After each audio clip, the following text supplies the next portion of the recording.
I'll provide all the logic for why you shouldn't care what the majority of people think, and a method that calculates how much you should care, if at all, and it works for anyone you can think of in your life.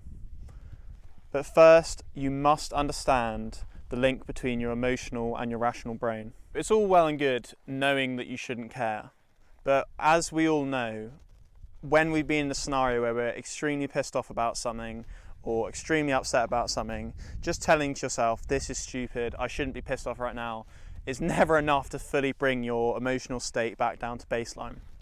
However, with very strong logic that is very solid and repeated exposure of the thing that triggers you, so for example, someone like beeping their horn at you or cutting you off or whatever, repeated exposure to the stimulus that pisses you off or affects you in whatever emotional way, and repeating to yourself and deeply understanding why it's not even worth being annoyed about, can definitely, which I have experienced myself, null your emotional response over time. I'm not saying that once you're really, really pissed off, you could just say some magic words to yourself and bring your levels back to baseline. But this is the key foundation before any of the other logic I get into why you shouldn't care. You have to have this belief system that you can null your emotional response over time, kind of like stopping yourself from getting pissed off before you even get pissed off, because you're not even getting to that point. It's hard to control your emotions once they've already got to this level. But if you're able to intersect as it rises up, stop it, cut it off before you even get really pissed off or really upset or whatever, that can be a game changer. So the first two main massive points as to why you shouldn't care is that people are very unaware, unconscious, sort of in their own narcissistic little bubble, which means that people never really think about you. People get so worried about what other people think when almost all of your thoughts as a human is about what you're doing, what you're own worried about, what's happening to you right now, what's going to happen to you. It's so much of the thoughts day to day. I don't know what number you put on it. Maybe 95% of thoughts are about you. So, and you can empathize with humans being that way, because if you think about it, everything that's ever happened to you in your entire life is evidence that you're the center of the universe. Everything that's ever happened to you, you've been there at the front end, experiencing it through your body. Everything's been happening to you. You've been a witness to everything. You've all the evidence that happens through life is like a feedback loop telling you that you're the center of the universe. And obviously, as conscious beings, we know that we're not the center of the universe. However, this doesn't mean that we don't act as if we are or don't think as if we are most of the time. So this means that, firstly, most of the time, no one's thinking about you. It's actually very unlikely people are thinking about you at this moment in time. As sad as that might sound. But it's very liberating, because all these worries people have about what other people think, they're not even thinking about you. And then the other thing is, people are having this experience where they're sort of suffering, life is a lot of suffering. They're kind of upset about something, or something's going wrong, and almost all the time, when someone acts out negatively towards you, it's not personal. It feels very personal. You take it very personally, but it's not. Most of the time, if someone's being an arsehole to you in public, or if someone's doing something, whatever, it's because they're upset about something, and they're upset about their life, or something that's happened to them, or something that's going on with them, and they're just shooting out that negative energy out to you, or you kind of just got caught in the crosshairs. So if you really deep how unconscious and how little people are, people are just experiencing that, they're in their own narcissistic little bubble, and I'm no different. I'm not saying I'm holier than thou, I'm not in this bubble, so am I. I'm just aware that everyone is, and that really gives me a lot of liberation and perspective. So back to the example of like driving, like I'll like wait for someone, or I'll hold open a door, or I'll do whatever, and then someone doesn't even like acknowledge you or thank you, and you can the tendency is to get like really pissed off, like what the fuck, like I just did this for you, how can you not even, you know? But then recognizing that people are just suffering in their own little world, and they're not even really thinking about you, and it's not personal.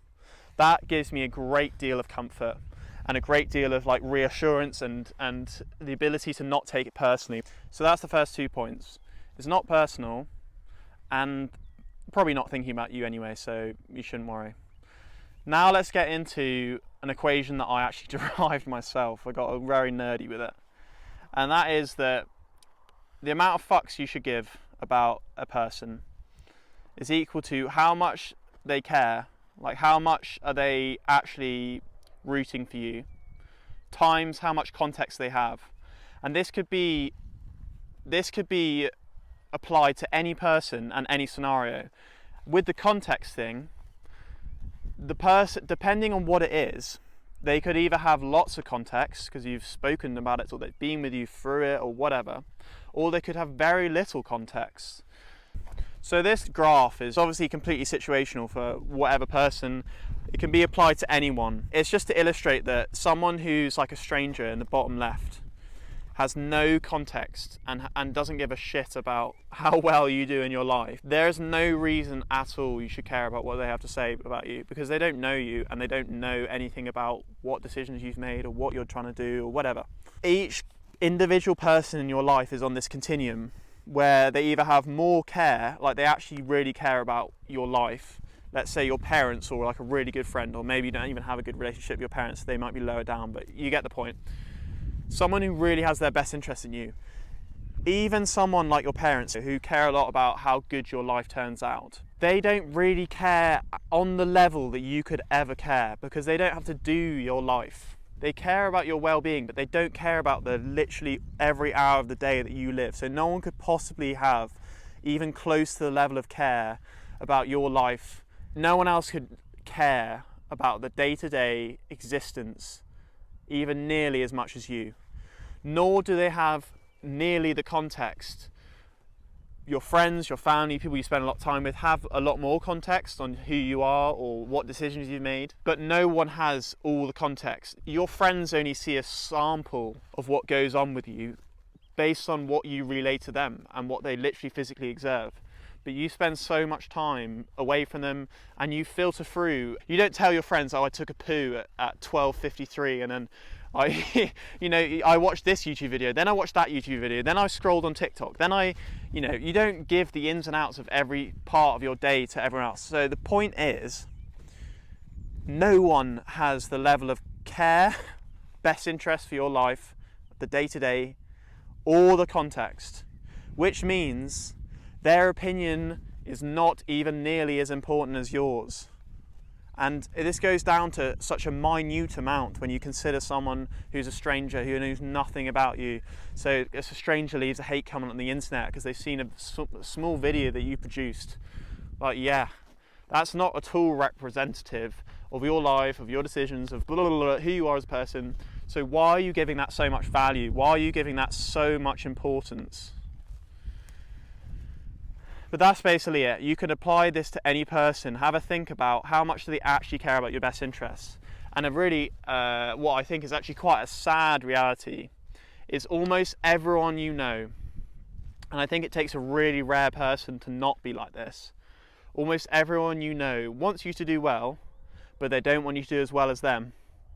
They want you to be successful, but not quite as successful as them. That is human nature. Almost every single person will be like that. So no one's going to be 10 out of 10 best interests for you compared to you. And that's why you shouldn't care on that level. So I hope this logic, combined with the belief system that you can control your emotions, not necessarily fully in the moment, but over time, it's like a muscle that you build. You can control them. You can absolutely bring it down to a point where most things that don't have any good reason to affect you affects you. And that is the real key. That is the aim of the game. So as the day comes to the end, so does the video. And that means it's time to like, it's time to subscribe. It's time to watch this other video I made. Thanks for watching. See you in the next one.